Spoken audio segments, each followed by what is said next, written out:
Саламатсыздар, урматтуу биздин кардарлар. Менин атым Бакырдинов Уларбек Бейшенбекович, Адекс курулуш компаниясынын башчы директору. Биз Кыргызстандын Соглук районуна келдик. Бул жерде деген Сонун Шавай Резорт деген эс алуучу комплекс бар. Бул жерге деген биз былтыр ушундай 100 чарчы метрлик барнхаус стилинде болгон сонун коттедждерди куруп бергенбиз. Бүгүн сиздерге алардын ички отделкалары бүтүп, иштер эс алып жатат. Ошолор жөнүндө дагы обзор тартып берели дедик эле да. Өзүңүздөр биз менен видеонун аягына чейин көрсөңүздөр, биз менен кошо көргүдөй болосуз да. Эми бул жерде үстүндө дагы коттедждер турат. Бул жак бетинде да коттедждер бар да. Мынакей баарыбыз кыргыз болгондон кийин баарыбыз деген тоонун арасына келип, жылкылардын жайылып жүргөнүн көрүп, мондай кылып казанга жыгачтын жытып от жагып, күрүч басып, бул жагыңызда карасаңыз кыргыздын сонун шаркыраган суусу агып атат. Тиги жерде карасаңыз жылкылар караңыз, сонун жайылып жүрөт, койлор жайылып жүрөт. Келип накта өзүңүздү кыргыз сезип, жан дүйнөңүздү эс салдырып кетсеңиз болот. Ал эми биз сиздерге азыр барнхаустардын ички жасалгасын көрсөтүп беребиз. Ички жасалгасын көрсөтүп бергенче, мен сиздерге мындай сырткы жөнүндө да айтып кете берейин, Азыр жүрүңүздөр. Мисал катары, могул жерге келсек эле көрсөтсөк болот.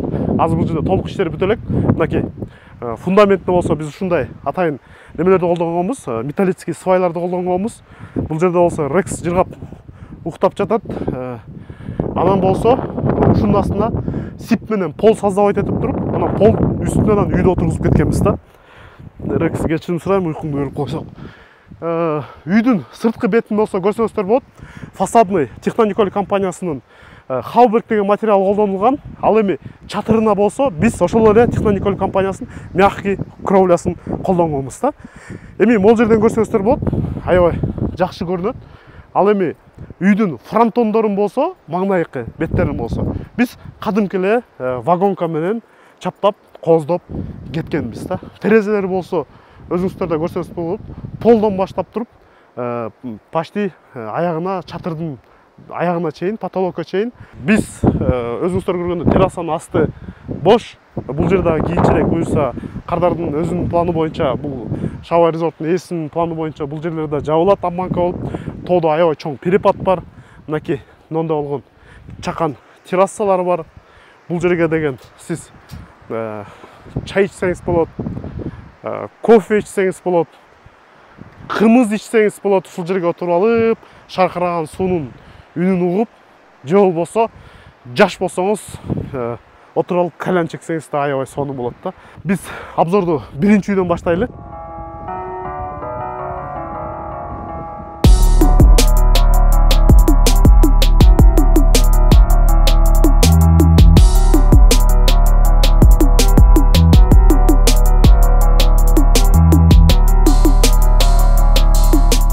Биз азыр мынакей эң биринчи салынган коттедждин үстүнө келдик, үстүн коттедж. Бирок муну менен коттедждер токтоп кала бербейт.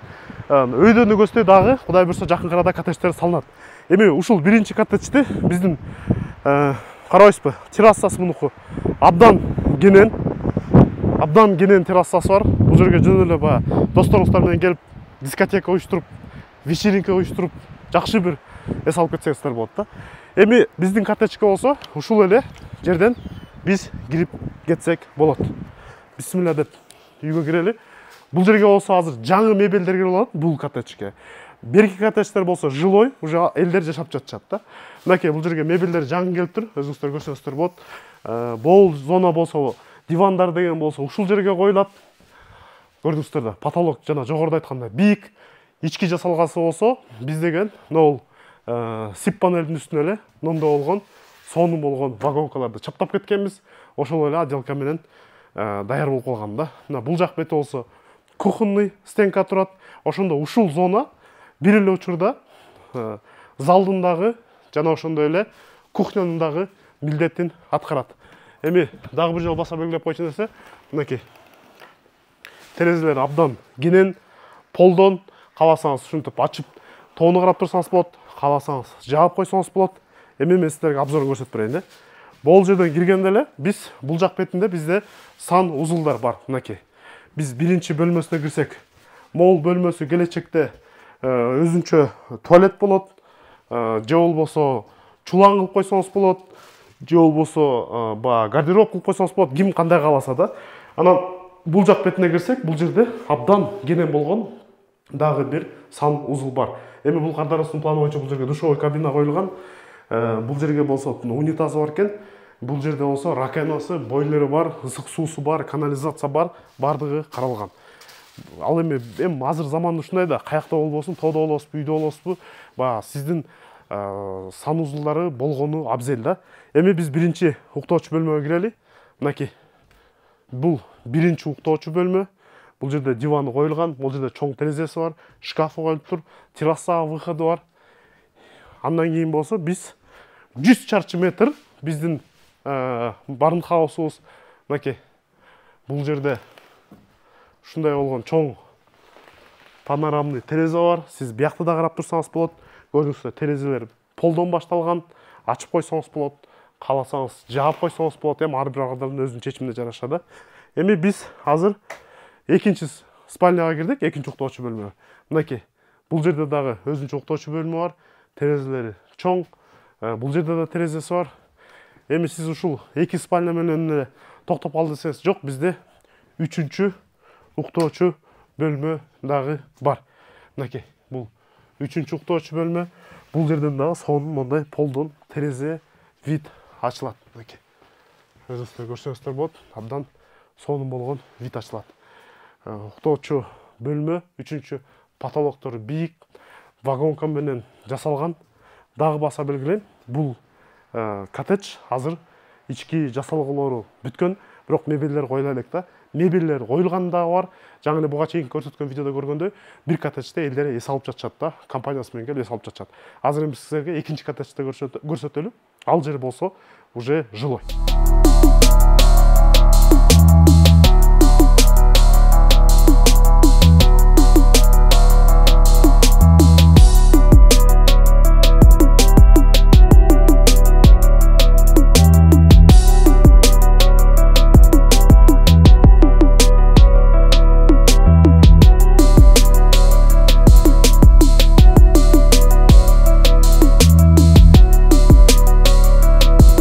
Биз азыр мынакей сыртына чыктык. Сыртына чыксак, дагы бир жолу баса белгилейм.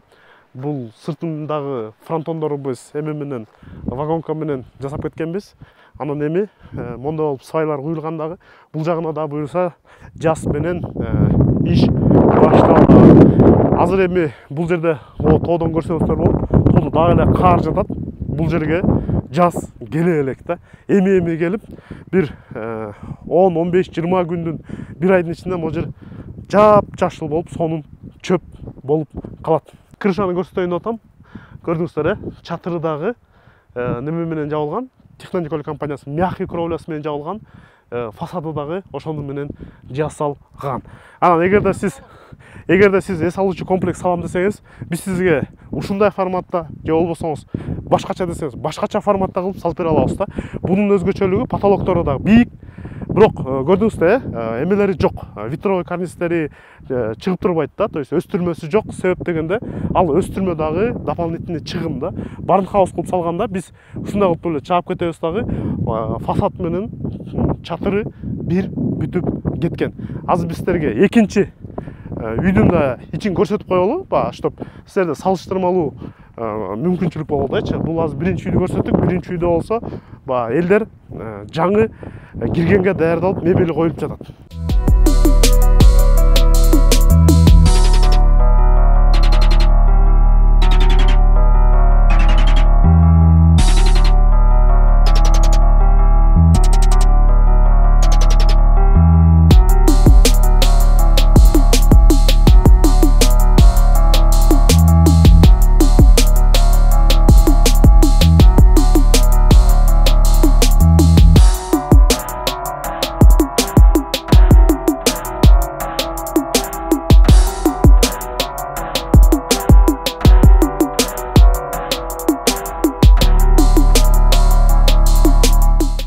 Biz azında ekінші коттеджге келдік. Екінші коттеджге келіп, кирип, анда ичин көрсөтүп берели. Бисмилля. Мынакей біз азыр екінші коттеджге кирдик. Екінші коттеджге киргенде бул уже азыркы учурда жилой. Мынакей бул жерге кухонный стенкасы коюлган, бул жерге телевизор коюлган, бул жерде диванда атабыз эс алып телевизор көрүп тоодо мындайча айтканда мени эс алдырып жатат. Бул жерге болсо атайын столик коюлган, кааласаңыз бул жерден чай ичсеңиз болот, кааласаңыз сыртка чыгып террасадан чай ичсеңиз болот да. Эми санузулдарда көрсөтүп кетели. Мынакей бул жерде болсо мынакей санузул, туалет өзүнчө жасалган. Бул жердеки өзүнчө немеси бар, эмне кол жууган раковинасы бар, унитазы бар, абдан сонун стилде жасалган. Жана душевой жагы дагы бар. Мынакей душевой жагы да өзүңүздөр видеодон эле байкасаңыздар болот, абдан кенен баары баткан. Бул жерге да унитаз баткан да. Кескестен баардыгыңыздар билгендей, көп киши келсе туалетти талашып калбаш үчүн эки жакта тең туалет бар. Мынакей дивандар болсо мондой болуп, сонун болуп коюлган. Мынакей кожаный сонун дивандар. Потолокту дагы бир жолу баса белгилейм. Потолокту бир карап алсаңыздар болот, абдан бийик. Биз үйдүн да планировкасын кылабыз. 100 квадрат метр болсо дагы бирок кенен. Азыр эми биз силерге спальняны көрсөтүп кетели. Мынакей бул азыркы учурда жилой спальня. Сонун келип сиз дагы эс алып кетсеңиз болот. Же болбосо сиздин өзүңүздүн планыңыз бар болсо, мен дагы ушундай эс алуучу комплекс салам деген планыңыз бар болсо, бизге кайрылсаңыз, биз сиздерге аларды дагы көрсөтүп, салып, эсебин чыгарып бере алабыз. Азыр эми жүрүңүздөр, биз бул жерге бул коттедждерден чыкардагы заманбап сиптен жылуу туалет да салганбыз да, аны да көрсөтөбүз.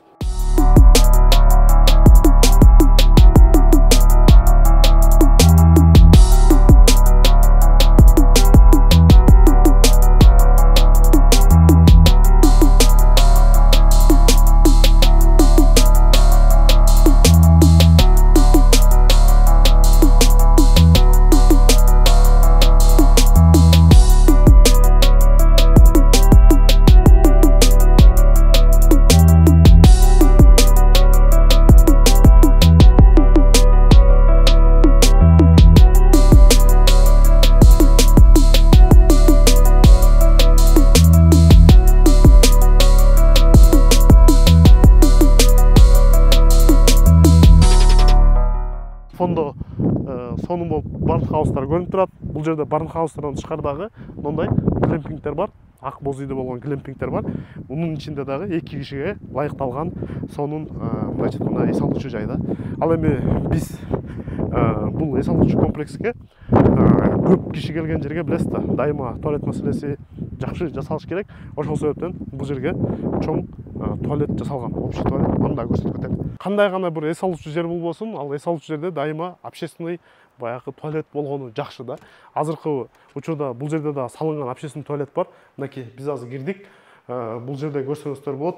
Раковиналар коюлган, мондой болуп туалеттери жасалган, кафель менен чапталган, вентиляциясы коюлган, канализациясы бар, кафель жасалган. Өзү тоонун арасында болсо дагы, бирок абдан сонун жасалган да. Бул жерде бул бирөөсү женский, бирөөсү мужской. Ал эми ички жасалгасын кардарыбыз өзү жасаткан. Биз болсо сиптен негизги каркасын тургузуп, сипин көтөрүп бергенбиз да. Мынакей бул эми экинчиси. Көрсөңүздөр болот. Кенен эле бул жерге кенен келип, кенен колдонуп, эч бир кыйналбай конокторуңузду тосо аласыз деген нерсе.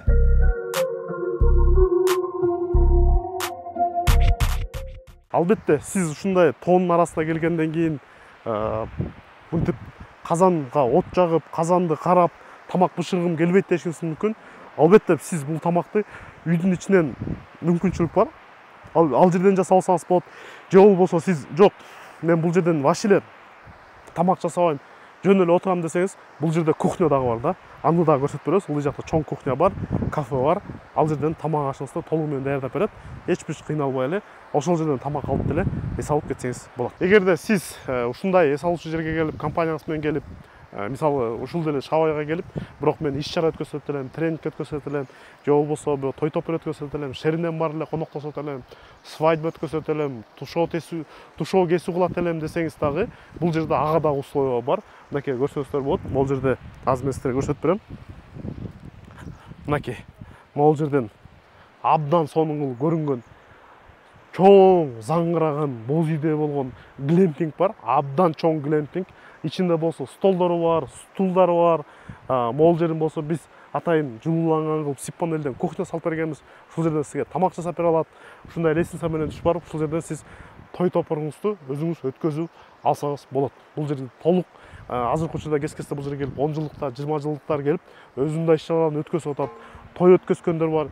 Сиз деле ошондой сыяктуу кылып келип ушул жерден тоюңузду өткөзүп, коттедждерге болсо конокторуңузду жайгаштырып, глэмпингтерге жайгаштырып, тоодо жами ойноп кетсеңиз болот.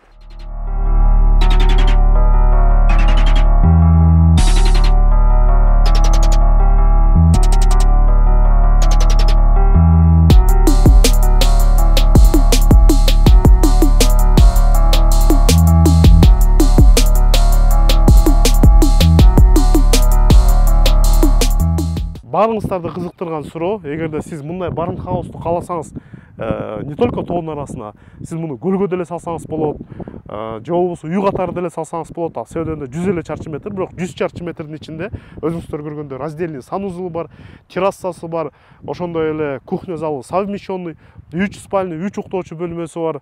Абдан сонун салынган да, мындайча айтканда. Эми сизди кызыктырган суроо болсо, бул үй канча сомго айланат, мен да салдырат элем десеңиз, бул нерседе орто эсеп менен баарыңыздар билгендей биз дайыма айтып кетебиз, 1 чарчы метри биздики $230 $300 тегерегинде айланат дейбиз да. Ал эми мунуку салыштырмалуу кичине кымбатыраак айланат. Себеп дегенде өзүңүздөр көргөндөй бул свайный фундамент менен куюлган. Свайный фундаментке болсо акча азыраак кетет. Бирок бул жерде полго сип панел менен жылууланган болуш керек. Сип панелдин чыгымы бар. Анан бул жерде болсо дубалы да сиптен жасалган, жана чатыры да сип менен жылууланып кеткен да. Ошого байланыштуу салыштырмалуу кичине кымбатыраак айланат да. Ал эми так суммасын чыгарам десеңиз, мисалы болжолду айтып кетейин мен. Болжолду себебинде былтыр салынган объектилер, былтыркы баа башка болчу, бул жылы башка да. Жыл сайын кымбаттап атат. Эгерде ушундай сыяктуу үй мен салам десеңиз, ушундай форматта кылам десеңиз, орто эсеп менен бир 3-3,5 миллион сомдун тегерегинде айланып калышы мүмкүн да. Дагы бир жолу айтылайын, так сумманы чыгарам десеңиз, сиз биздин офиске келип, бийиктигин канча кыласыз, чатырын ушундай сип менен бекитесизби же мындай чатыр кыласызбы, крышасында мягкий кровля кыласызбы, фасадында мягкий кыласызбы деп ар бир материалды сиз менен такташканыбызга жараша сумма өйдөлөп же ылдыйлап турушу мүмкүн.